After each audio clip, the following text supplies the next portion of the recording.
Welcome to T-SAT. Disaster management విపత్తుల నిర్వహణలో భాగంగా ఈరోజు టాపిక్లో భూకంపాల గురించి చర్చించడం జరుగుతుంది. ఎర్త్క్వేక్స్ అనేటివి ఎటువంటి ముందస్తు ఇన్ఫర్మేషన్ లేకుండా, రాత్రి పగలు మధ్యాహ్నం తేడా లేకుండా ఎప్పుడైనా రావచ్చు. విపత్తుల్లో అత్యంత విధ్వంసకరమైన వాటిలో భూకంపాలు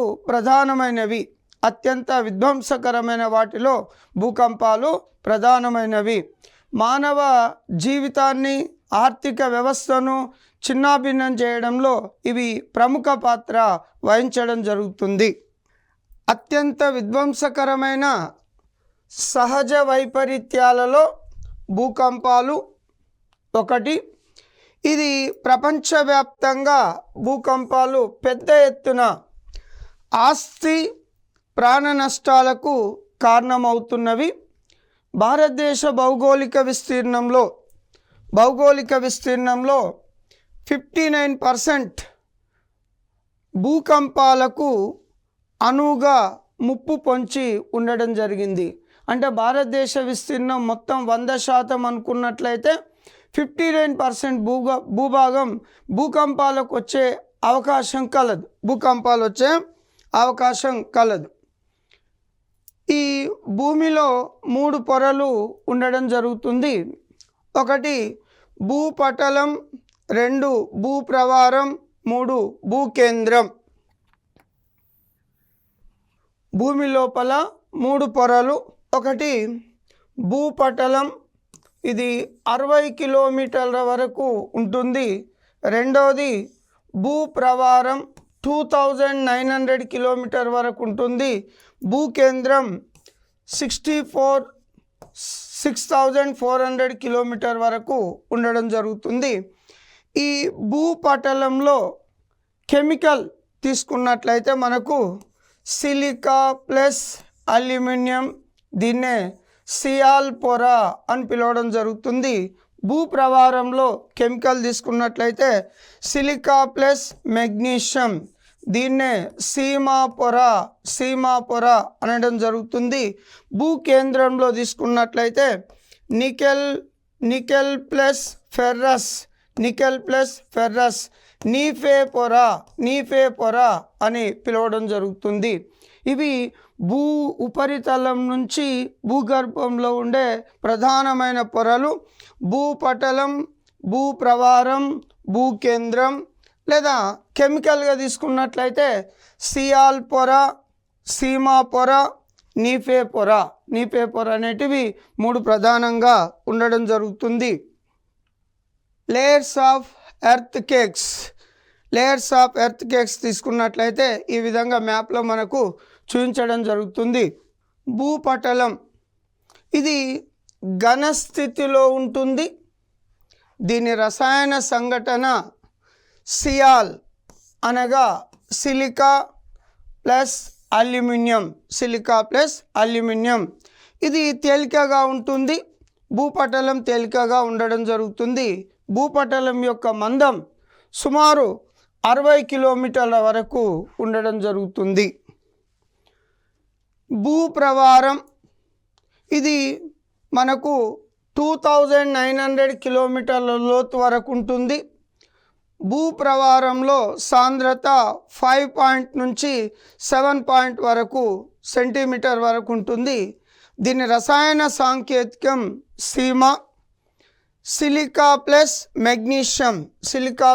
మెగ్నీషియం అనే మూలకాలు ఇందులో ప్రధానంగా ఉండడం జరుగుతుంది. భూకేంద్రం ఇది సుమారు 6371 కిలోమీటర్ లేదా 6400 కిలోమీటర్ వరకు ఉంటుంది. రసాయన సంఘటన నీఫే అంటే నికెల్ ప్లస్ ఫెర్రస్. ఇది పాక్షికంగా ఘన ద్రవ స్థితిలో ఈ కేంద్రం ఉండడం జరుగుతుంది. భూకంప తరంగాలు భూకంపాలు సంభవించినప్పుడు వెలువడే శక్తి తరంగాల రూపంలో వెలువడుతుంది. భూకంపాలు ఏర్పడినప్పుడు మూడు రకాల తరంగాలు వెలువడడం జరుగుతుంది. ఒకటి పి తరంగాలు లేదా ప్రాథమిక తరంగాలు, ఎస్ తరంగాలు లేదా ద్వితీయ తరంగాలు, ఎల్ తరంగాలు లేదా దీర్ఘ తరంగాలు. ఈ మూడు తరంగాల ధర్మాలు వేరువేరుగా వేగంలో ఉండడం జరుగుతూ ఉంటుంది. Types of waves P waves ఇవి ప్రాథమిక తరంగాలుగా పిలవడం జరుగుతుంది. ఎస్ వేవ్స్ అంటే ద్వితీయ తరంగాలుగా పిలవడం జరుగుతుంది. లాంగ్ వేవ్స్ ఇవి దీర్ఘ తరంగాలుగా పిలవడం జరుగుతుంది. పీ తరంగాలు శబ్ద తరంగాలను పోలి ఉంటవి.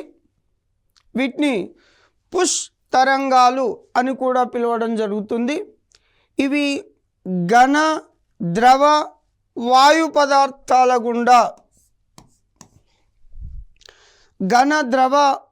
పదార్థాల గుండా కూడా ప్రయాణించడం జరుగుతుంది. వీటి వేగం అవి ప్రయాణించే శిలలను బట్టి ఉండడం జరుగుతుంది. శిలలు అంటే అగ్నిశిలలు కావచ్చు, లేదా రూపాంతర శిలలు కావచ్చు, లేదా సెడిమెంటరీ శిలలు కావచ్చు. శిలల వేగాన్ని బట్టి ఉండడం జరుగుతుంది. సెకన్కు 5 నుంచి 13.8 కిలోమీటర్ల వరకు వీటి వేగం ఉండడం జరుగుతుంది. ఎస్ తరంగాలు ఇవి ద్రవ పదార్థాల గుండా ప్రయాణించవు. ఇవి కాంతి తరంగాలను పోలి ఉండడం జరుగుతుంది. ఇవి లంబంగా ప్రయాణించడం వల్ల భూమిపై విపరీతమైన నష్టాన్ని కలిగిస్తవి. అంటే ద్రవ పదార్థాల గుండా ప్రయాణించక ఓన్లీ ఘన పదార్థాల గుండా ప్రయాణించడం వల్ల భూమిపైన విపరీతమైన నష్టాన్ని కలుగజేయడం జరుగుతూ ఉంటుంది. సెకండ్కు 3.2 కిలోమీటర్ నుంచి 7.2 కిలోమీటర్ వరకు ఉంటుంది. ఎల్ తరంగాలు ఇవి ఘన ద్రవ వాయు పదార్థాల గుండా ప్రయాణిస్తాయి. పీ తరంగాల మాదిరిగా ఘన ద్రవ వాయు పదార్థాల గుండా ప్రయాణిస్తాయి. ఈ భూపటలం ద్వారా వర్తులాకారంలో ప్రయాణించడం జరుగుతుంది. వీటిని భూతల తరంగాలు అని కూడా పిలుస్తాం. వీటి వేగం సెకండ్కు 4 నుంచి 4.3 కిలోమీటర్ల వరకు ఉంటుంది. ఇవి కాంతి కిరణాల పరావర్తనం వక్రీభవన సూత్రాలకు అనుగుణంగా ఉండడం జరుగుతుంది. భూకంపంలో 2 భాగాలు ఉంటవి. ఒకటి భూకంపంలో 2 భాగాలు ఉంటవి. ఒకటి భూకంప నాభి అంటే భూకంపం ప్రారంభమయ్యే ప్రాంతం.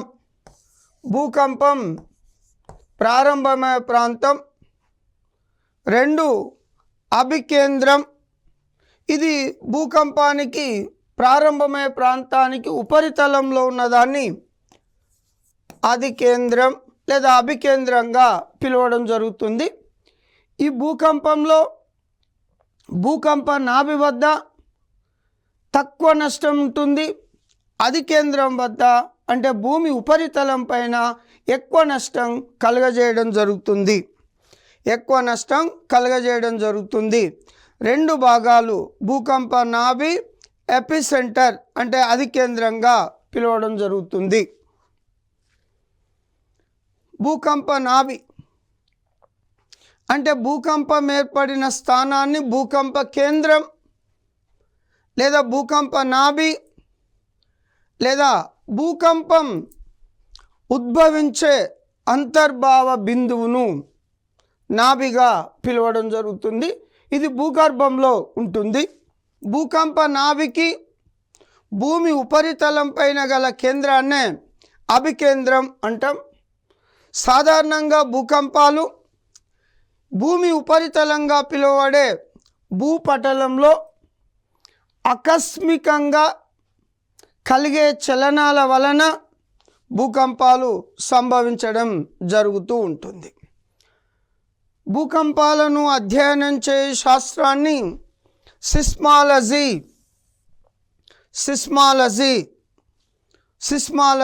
అని పిలుస్తాం.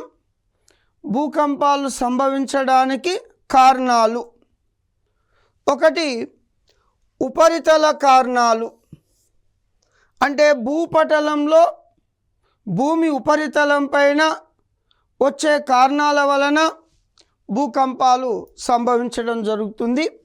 రెండోది అగ్నిపర్వత సంబంధ కారణాలు.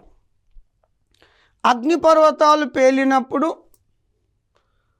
భూగర్భంలో ఉన్న మాగ్మా అనే పదార్థం భూమి ఉపరితలానికి వచ్చి చల్లారిన తర్వాత లావాగా మారుతుంది. అటువంటి సందర్భంలో కూడా భూకంపాలు సంభవించడం జరుగుతుంది. ఇంకోటి స్థితిస్థాపక నిరోధక సిద్ధాంతం, అంటే భూమిలో ఉన్న పొరల్లో కదలికల వలన వాటిలో ఏర్పడే సర్దుబాట్ల వలన కూడా భూకంపాలు రావడం జరుగుతుంది. ఇంకోటి పాతాళ సంబంధ కారణాలు,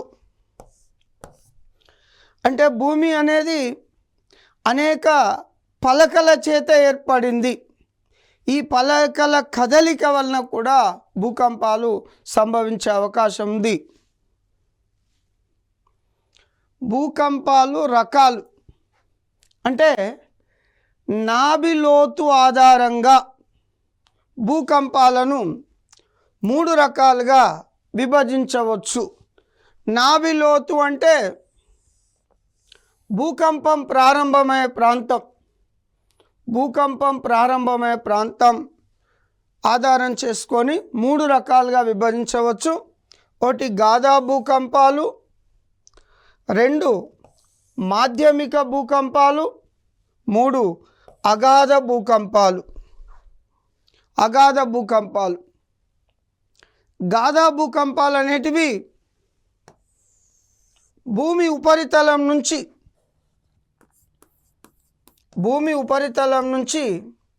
60 కిలోమీటర్ల వరకు వ్యాపించి ఉంటాయి. ఈ భూకంపాలు అనేటివి చాలా తరచుగా సంభవిస్తూ ఉంటాయి.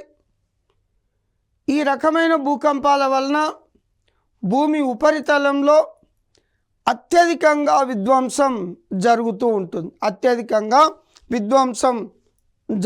ఉంటుంది. రెండోది మాధ్యమిక భూకంపాలు అనేటివి 60 కిలోమీటర్ల లోతు నుంచి 300 కిలోమీటర్ల లోతు వరకు వ్యాపించి ఉంటాయి. మూడవది అగాధ భూకంపాలు. ఈ అగాధ భూకంపాలు అనేటివి 300 కిలోమీటర్ల నుంచి 700 కిలోమీటర్ల లోతు వరకు అగాధ భూకంపాలు ఉండడం జరుగుతుంది. అంటే ఒక రకంగా చెప్పాలంటే భూకంప నాభి లోతు తగ్గే కొద్దీ భూకంపం యొక్క తీవ్రత ఎక్కువగా ఉంటుంది. భూకంప లక్షణాలు భూకంపాలు స్వతహాగా సిద్ధంగా సంభవిస్తాయి.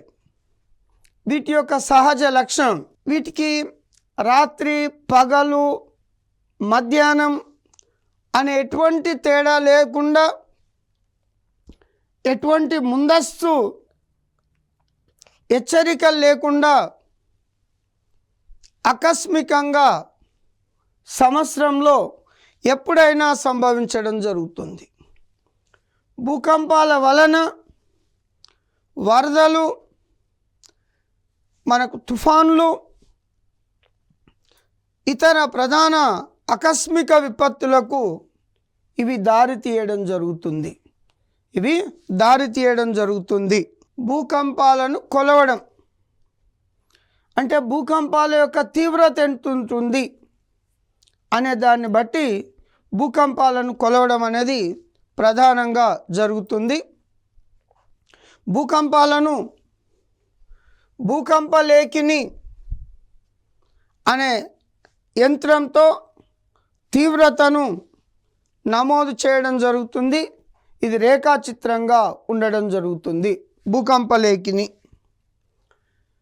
ఇక రెక్టార్ స్కేల్, భూకంపం సంభవించినప్పుడు ఎంత శక్తి విడుదలైంది అనే దాన్ని తెలియజేయడానికి రెక్టార్ స్కేల్ను ఉపయోగించడం జరుగుతుంది. రెక్టార్ స్కేల్ను 1935లో అమెరికాకు చెందిన డాక్టర్ చార్లెస్ ఫ్రాన్సిస్ రెక్టర్ అనే శాస్త్రజ్ఞుడు ఒక స్కేల్ను రూపొందించడం జరిగింది. ఈ రెక్టార్ స్కేలు భూమిలో తరంగ ధైర్యం ఆధారంగా పట్టికను రూపొందించి ఈ రెక్టార్ స్కేల్ పైన 0 నుంచి 9 వరకు అంకెలు ఉంటాయి. దీన్ని 10 వర్గాలుగా విభజించడం జరిగింది. 10 వర్గాలుగా విభజించడం జరిగింది. ఇది మనకు రెక్టార్ స్కేల్ను చూపించడం జరుగుతుంది. ఇక భూకంప పరిమాణం, విడుదలైన శక్తి మొత్తాన్ని సిస్మోగ్రాఫ్ను ఉపయోగించి నిర్ధారించడం జరుగుతుంది. సిస్మోగ్రాఫ్ ఇంతవరకు రెక్టార్ స్కేల్ పైన నమోదైన అతిపెద్ద భూకంపం ఒకటి 9.25 మొదటిది. ఇది 1960లో చిలీలో సంభవించింది. రెండవది అమెరికాలోని అలాస్కా రాష్ట్రంలో 1965లో నమోదు కావడం జరిగింది. ఇంతవరకు నమోదైన భూకంపాలలో 9 పైన నమోదైన భూకంపం అతి పెద్దది. ఇది చిలీలో సంభవించడం జరిగింది. ఇది సిస్మోగ్రాఫ్ భూకంపాలను నమోదు చేసే చిత్రం. భూకంపాలను నమోదు చేసే చిత్రం సిస్మోగ్రాఫ్. ఇటీవల కాలంలో రెక్టార్ స్కేల్ పైన 9.0 అంతకంటే ఎక్కువ తీవ్రతతో సంభవించిన భూకంపం జపాన్లోని 2011లో మార్చిలో సంభవించింది. భూకంప తీవ్రత రెక్టార్ స్కేల్ పైన 9.0గా నమోదు కావడం జరిగింది. జపాన్లో ఈ భూకంపం సంభవించినప్పుడు సునామీ ప్రకటించడం జరిగింది. సునామీ కారణంగా జపాన్లో ఉన్న ఫుకుషిమా న్యూక్లియర్ రియాక్టర్ బ్లాస్ట్ కావడం జరిగింది. భూకంపమే పెద్ద నష్టం అనుకుంటే దానివల్ల సునామీ సంభవించింది. సునామీ పెద్ద నష్టం అనుకుంటే న్యూక్లియర్ రియాక్టర్ బ్లాస్ట్ కావడం జరిగింది. ఆ విధంగా విపత్తులు అనేటివి ఒకదాని తర్వాత ఒకటి ఒక ట్రైన్ లాగా ప్రయాణించడం జరుగుతూ ఉంటుంది. భూకంప విస్తరణ మండలాలు. ప్రపంచవ్యాప్తంగా భూకంపాలకు సంభవించిన విస్తరణ మండలాలు తీసుకున్నట్లయితే ప్రపంచంలో ప్రపంచ పటం చూసినట్లయితే మీరు 5 నుంచి 6 ప్రధాన పలకల చేత విభజించబడి ఉంటుంది. ప్రపంచంలో భూకంప ప్రమాదం లేని ఖండం ఆస్ట్రేలియా. అయితే ఇటీవల ఆస్ట్రేలియాలో కూడా భూకంపాలు సంభవించడం జరుగుతూ ఉంటుంది. ఇక అగ్నిపర్వత ప్రాంతంలో కొత్తగా ఏర్పడుతున్న వలి పర్వత ప్రాంతంలో సాధారణంగా భూకంపాలు విరివిరిగా సంభవిస్తూ ఉండడం జరుగుతుంది. ప్రపంచవ్యాప్తంగా భూకంపాలు సంభవించే మ్యాప్. ప్రపంచంలో అత్యధికంగా భూకంపాలు పసిఫిక్ మహాసముద్రం చుట్టుపక్కల ప్రాంతంలో సంభవిస్తాయి. పసిఫిక్ మహాసముద్రాన్ని అందుకనే రింగ్ ఆఫ్ ఫైర్ పసిఫిక్ అగ్నివలయం, పసిఫిక్ అగ్నివలయం, రింగ్ ఆఫ్ ఫైర్, పసిఫిక్ అగ్నివలయంగా పిలవడం జరుగుతుంది. రింగ్ ఆఫ్ ఫైర్, పసిఫిక్ అగ్నివలయంగా పిలుస్తాం. ఎందుకంటే పసిఫిక్ మహాసముద్రంలో అనేక అగ్నిపర్వతాలు ఉన్నాయి. దానివల్ల పసిఫిక్ మహాసముద్రం చుట్టుపక్కల ప్రాంతంలో అత్యధికంగా భూకంపాలు సంభవించే అవకాశం ఉంది. అందుకనే పసిఫిక్ను రింగ్ ఆఫ్ ఫైర్, పసిఫిక్ అగ్నివలయంగా పిలవడం జరుగుతుంది. రెండో అత్యధికంగా భూకంపాలు సంభవించే ప్రాంతం మిడ్ ఓషియన్ రిడ్జ్, అంటే అట్లాంటిక్ మహాసముద్రంలో మిడ్ ఓషియన్ రిడ్జ్ అనే ప్రాంతం రెండవ అత్యధికంగా భూకంపాలు సంభవించే ప్రాంతంగా దీన్ని పిలవడం జరిగింది. ఇక మూడవ అత్యధికంగా భూకంపాలు సంభవించే ప్రాంతం హిమాలయన్ రీజన్, హిమాలయ పర్వతాల నుంచి ఆల్ప్స్ పర్వతాల వరకు అత్యధికంగా భూకంపాలు సంభవించే అవకాశం ఉంది. ఎందుకంటే హిమాలయ పర్వతాలు ఇవి నవీన మృత పర్వతాలు, ఆల్ప్స్ పర్వతాలు కూడా నవీన మృత పర్వతాలు కాబట్టి ఇక్కడ కూడా భూకంపాలు వచ్చే అవకాశం అత్యధికంగా ఉండడం జరిగింది. పసిఫిక్ మహాసముద్రం చుట్టూ పరివేష్టితమై ఉండే మండలం ఫస్ట్ ప్లేస్. రెండవది ట్రాన్స్ ఏషియాటిక్ మధ్యధరా మండలం, అంటే మధ్యధరా సముద్రం చుట్టూ ఉండే ప్రాంతం. ప్రపంచంలో హిమాలయ పర్వతాలతో పాటు ఆల్ప్స్ పర్వతం నుండి కాకస్ పర్వతాల మీదుగా హిమాలయాలు మరియు పశ్చిమ ఇండీస్ దీవుల వరకు విస్తరించిన ప్రాంతంలో 20% భూకంపాలు సంభవించే అవకాశం ఉంది. ఈ ప్రాంతంలోకే రావడం జరుగుతుంది. ఇక భారతదేశంలో భూకంపాలు, భారతదేశం మొత్తం భూభాగం 100% అనుకున్నట్లయితే 59% భారత భూభాగం ఒక మధ్యస్థ నుంచి తీవ్ర భూకంపాల ముప్పు కలిగి ఉండడం జరిగింది. మధ్యస్థం నుంచి తీవ్ర భూకంపాల ముప్పును కలిగి ఉంది. ప్రస్తుతం భారతదేశ మ్యాప్ ప్రకారం 59% భూభాగం భూకంపాలకు గురయ్యే ప్రాంతంగా ఉండడం జరిగింది. అత్యంత తీవ్రమైన భూకంపాలు సంభవించే అవకాశం ఉన్న ప్రాంతం హిమాలయన్ రీజన్, హిమాలయ పర్వతపాద ప్రాంతాలు. హిమాలయ పర్వతపాద ప్రాంతాలు భారతదేశంలో భూకంపాలకు సంబంధించింది. ఇది మ్యాప్ చిత్రం. అత్యధికంగా జోన్ నంబర్ 1 తీసుకున్నట్లయితే ఇది భూకంపాల తీవ్రత తక్కువగా ఉన్న ప్రాంతం, అంటే రెక్టార్ స్కేల్ పైన వీటి యొక్క తీవ్రత తక్కువగా నమోదు కావడం జరుగుతుంది. జోన్ నంబర్ 2, ఈ జోన్ నంబర్ 2 ఈ ఏరియా భూకంపాల తీవ్రత కొద్దిగా ఎక్కువగా ఉండడం జరుగుతూ ఉంటుంది. జోన్ నంబర్ 3 తీసుకున్నట్లయితే అస్సాం ఆ ప్రాంతం. దేశంలో అత్యధికంగా భూకంపాలు సంభవించే అవకాశం ఉన్న రాష్ట్రం అస్సాం. దేశంలో ఎక్కువ భూకంపాలు సంభవించే అవకాశం ఉన్న ప్రాంతం హిమాలయన్ రీజన్. దేశంలో అతి తక్కువ భూకంపాలు దక్కన్ పీఠభూమి, అంటే అతి పురాతనమైన పీఠభూమి అగ్నిశిలల చేత ఉన్నది కాబట్టి ఈ పీఠభూమిలో భూకంపాలు అనేటివి తక్కువగా సంభవించే అవకాశం ఉంటుంది. సుమారు 50 సంవత్సరాల స్వల్ప వ్యవధిలో 4 అత్యంత తీవ్రమైన భూకంపాలు సంభవించినాయి. ఒకటి షిల్లాంగ్ పీఠభూమి 1897లో సంభవించింది. తీవ్రత 8.7 నమోదు కావడం జరిగింది. హిమాచల్ ప్రదేశ్ కాంగ్రా లోయలో 1905లో 8.0 తీవ్రతతో భూకంపం సంభవించింది. మూడవది తీసుకుంటే బీహార్ నేపాల్ సరిహద్దుల్లో 1934లో భూకంపం సంభవించింది. 8.3 తీవ్రతతో రావడం జరిగింది. 4వది అరుణాచల్ ప్రదేశ్ టిబెట్ సరిహద్దుల్లో 1950లో సంభవించింది. ఇది 8.6 తీవ్రతతో నమోదు కావడం జరిగింది.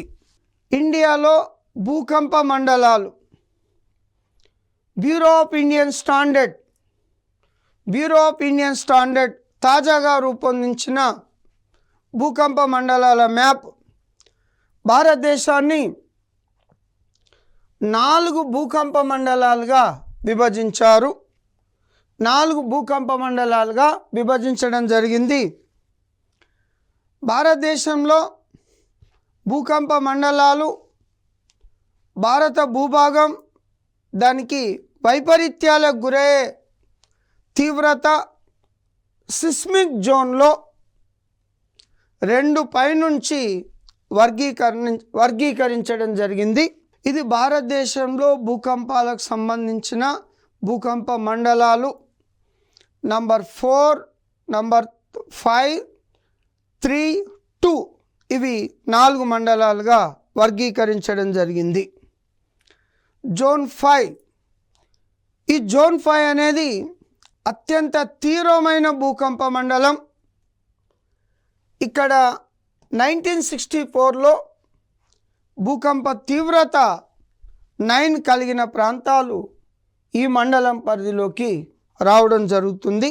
అంటే ఈ జోన్లో వచ్చేటివి ఈశాన్య రాష్ట్రాలు, గుజరాత్లోని కచ్ ప్రాంతం, హిమాచల్ ప్రదేశ్, జమ్మూ అండ్ కాశ్మీర్, ఉత్తరాఖండ్, బీహార్, గుజరాత్ ప్రాంతాలు మరియు అండమాన్ నికోబార్ దీవులు ఈ జోన్ పరిధిలోకి రావడం జరుగుతుంది. ఇది భారతదేశంలో ప్రధానంగా భూకంపాలు సంభవించే జోన్లుగా ఉన్నవి. హిమాలయన్ రీజన్ ఇది మనకు అత్యధికంగా భూకంపాలకు గురయ్యే ప్రాంతంలో కలదు.